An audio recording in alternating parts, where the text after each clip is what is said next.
afternoon, I rise to defend the Second Amendment to our Constitution. Mr. President, recent mass killings, such as those in Connecticut, Colorado, are the impetus for the gun control legislation that we're discussing before the Senate now. Like most other people, I mourn the victims of these senseless acts of violence carried out by seriously disturbed individuals. But unfortunately, Mr. President, this legislation, I believe, would do nothing to prevent such tragedies going forward.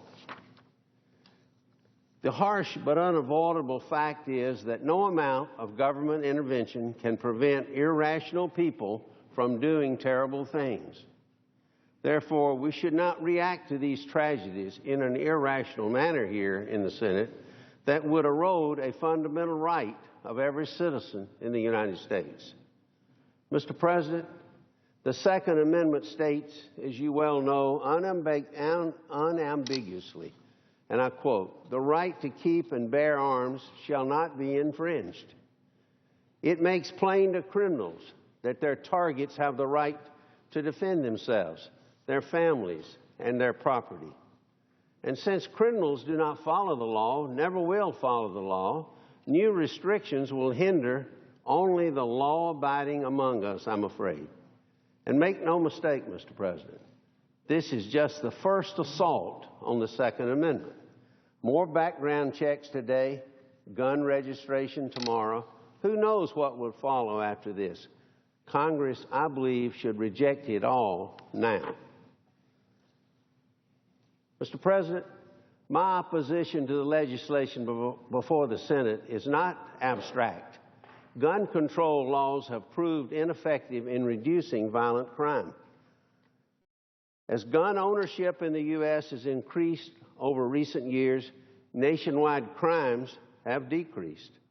Nonpartisan studies, however, show no correlation between the now expired assault weapons ban and a decrease in crime rates. Still, violence has spiked in certain parts of this country. In Chicago, for example, murder rates are soaring, yet Chicago has among the most draconian gun laws, restrictive gun laws in the country. These trends have developed, Mr. President, not because of gun control legislation, but in spite of it. Despite this failed record, Mr. President, the legislation before the Senate pushes more of the same. This so-called compromise amendment would do nothing but compromise our Second Amendment rights. First, it would drastically expand background checks for gun purchases in an inconsistent and, I believe, unenforceable manner.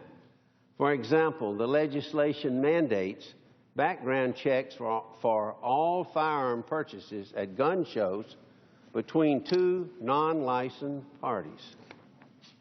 Yet it's unclear whether the same buyer and seller would have to run a background check if they were to meet at a gun show, but wait until it's over to execute the sale.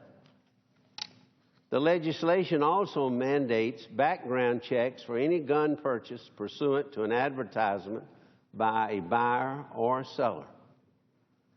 I believe it would be extremely difficult to enforce under a narrow definition of what constitutes an advertisement.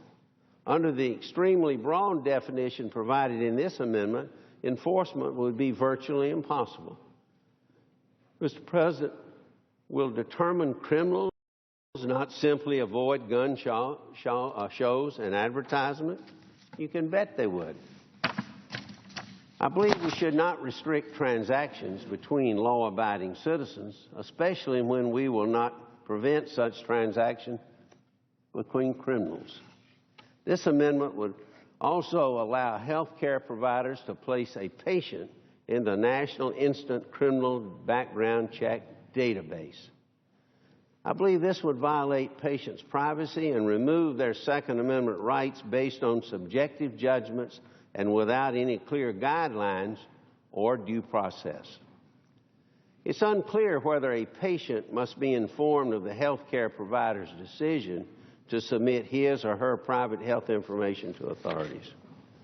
This provision could very well discourage those who need mental health services from seeking them for fear that their constitutional rights may be abrogated. I believe we should not put doctors of patience in this position. In addition, Mr. President, the FBI estimates that enforcing these background checks would cost approximately $100 million annually.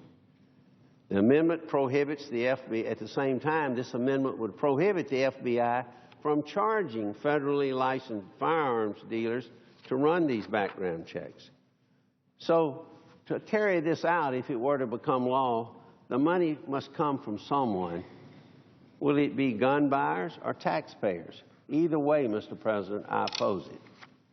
But again, this legislation is just the first step.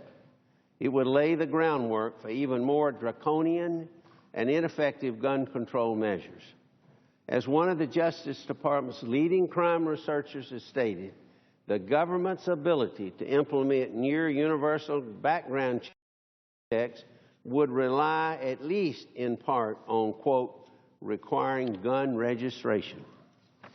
I oppose that. Mr. President, there are as many guns in this country, perhaps, as there are people, according to some estimates. That's more than 300 million people, and there are probably over 300 million guns. The bureaucracy that we have today cannot track all of the people illegally residing in this country. Why then would anyone believe that the bureaucracy could track all of the guns illegally possessed in this country? And who would pay for it? Would gun owners again be subject to still more fees or taxes for exercising their Second Amendment rights? Who would have access to this so-called registry? Would the public know who owns guns and who does not? Who would ensure that this sensitive information is protected and not used for political purposes, and how? We do not know the answers to these questions, but we do know that such restrictions will not prevent the next tragedy. We should not start down this dangerous road. What should we do instead? I have a few suggestions. Instead of undermining the